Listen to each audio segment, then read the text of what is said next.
Ah, good morning ulit. Bali yung SMM kahapon, bali ngayon lang tayo makapag-meeting about sa nakag-meeting ng hapon. Ang ating days is ako at saka si Myla. Bali ang day papon si Arlene, wala naman may absent.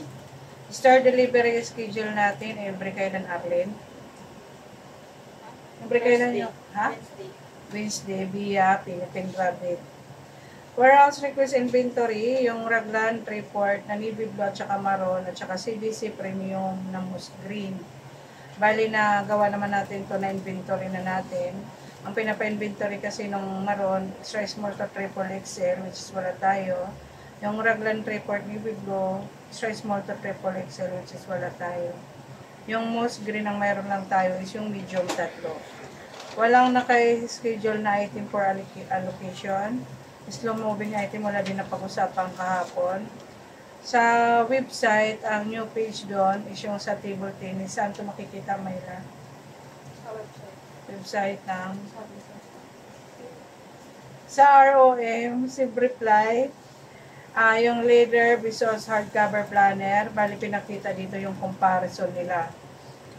Tapos yung update brochure ng recognition items. Sa audit result, wala naman na topic doon. Recommendation promo, wala. Yung sa OLM, ang na-discuss doon, yung sublimation, half bleed, NBO collar, di ba? NBA pala. Bali, store promo at saka online to, baka may mag-inquire. Yung 10 plus 1, same design. Bali, magkano isa? 399? 399. Sa ads and promo, ang new update doon, yung promo ng CB shirt for 1,000 this of the week. Tapos sa treasury, cost of refund, walang nagustuhan na tila si customer. Paano ito may iwasan pag halimbawa tayo maka-encounter Mayla? Ano po? Pag may order si customer, pakita mo muna yung mga tela na meron tayo or kung meron siya. Kailangan i-share muna natin. Ma-share muna natin yung talagang gusto ni customer bago natin i-take yung order. Okay, wag muna kunin ang payment para maiwasan ang refund kung hindi pa sigurado at wala pa kayong napag-agreehan ni customer. Yung sa complaint naman, ang na-encounter na complaint about dun sa anong item siya Mayla? Yung sa miscommunication. Yung T-shirt. Oh. T-shirt na CBC. Tatlo yung order ni customer. Isa lang yung nagawa. Ang nangyari kasi nito, tatlo yung order ni customer, pero isa lang ang nagawa ng store dahil ang binayaran ni customer isang peraso lang. So ngayon, para maiwasan yun, Arlene, ano ang gagawin mo para pag sa'yo ma-encounter na tatlo pinapagawa, pero isa lang ang gabayaran, ano ang gagawin mo?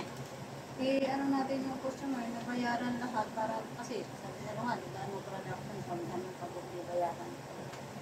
Yun, pabayaran yung customer. Paano? Regular customer siya.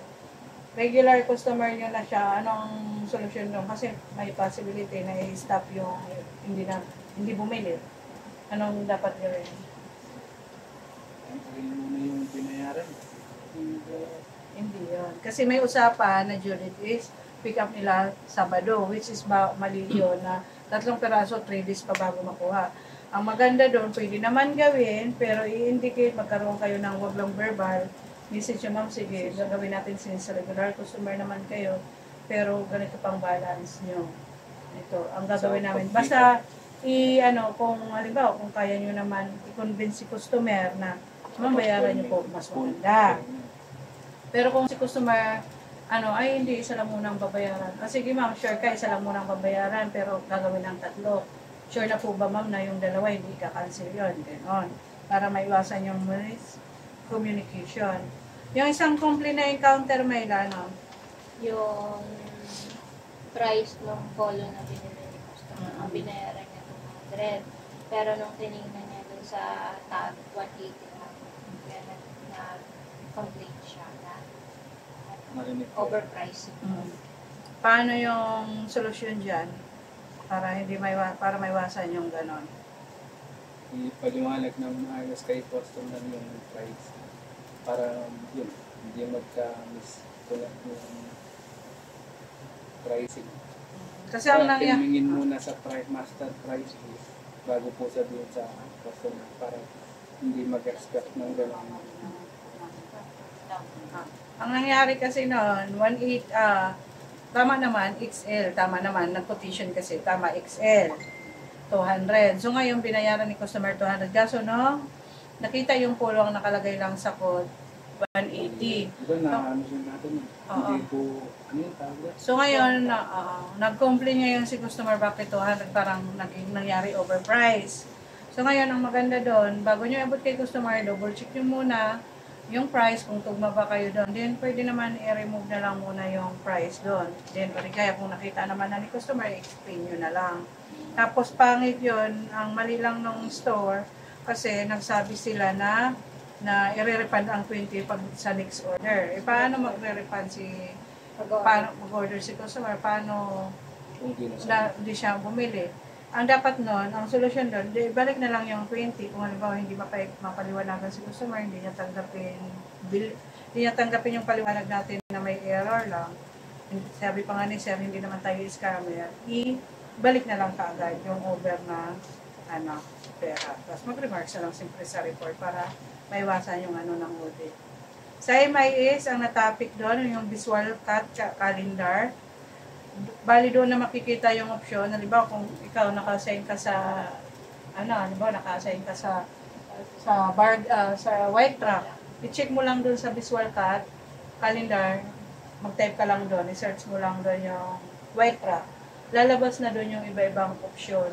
Para sa isang buwan, dapat, hindi lang isang business na lang magpapalit. Dapat, halimbawa, ngayon, week, ito ngayon, huwag ka na-expect na rin. Ang purpose doon para hindi magsawa si customer. Na-mention din doon, na-topic din doon yung core agenda, pinakita lang nila.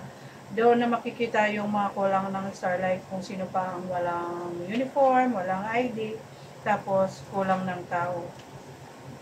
Sa visual categorization naman, wala pang napag-usapan yesterday. Sa HR, bali may sublimation topic si Jan sa Monday, 1:30 p.m. Yun, sublimation. Sa audit, active spot, wala. Garments ang consumable posting every Thursday, which is done, care of to kay Myla at kay Jesus. Tapos yung 2 to 4 the day, ano yung about saan yung Myla na pag-usapan doon, ay yung sinabi doon, sa last part.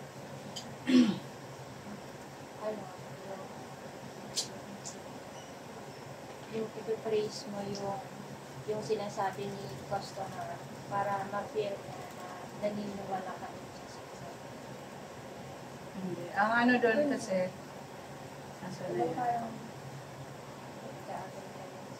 ganito, halimbawa, may complaint kasi, usually kasi yung ibang customer, nandun pa rin sila sa mindset na customer is always right, kahit hindi naman, kahit mali na nila. Ang ano doon, wag nyo, habang nagkukomplain si customer, wag kayo banat ng banat na re-rebat agad. Antayin nyo muna, intindihin nyo muna kung anong mga hanas niya, kung anong complaint niya, intindihin nyo muna. Wag yung habang nagsasalita kasi customer, babanat ka din, parang didipinsan mo agad sarili mo, hindi. Tapusin nyo muna si customer magsalita kung ano mang gusto niyang sabihin. Katapos nun, pahingahin nyo muna malalim. Pause muna kayo. And then after, pwede ako naman po. Ito po yung side. Yung malumanay pa rin. Kasi hanggat nag-aanuhan kayo ng salita, hindi masosolve yung problem or kung ano man ang issue. Basta ang ang pinakamin doon, pakinggan muna sila at intindihin bago tayo kung halimbawa sila man ang mali, bago natin yung side natin, sila muna. Para makita natin mismo kung ano ba talaga ang pinupunterya nila doon sa complaint nila sa atin or kung meron. Yun lang. Thank you. Diyan, tapos na.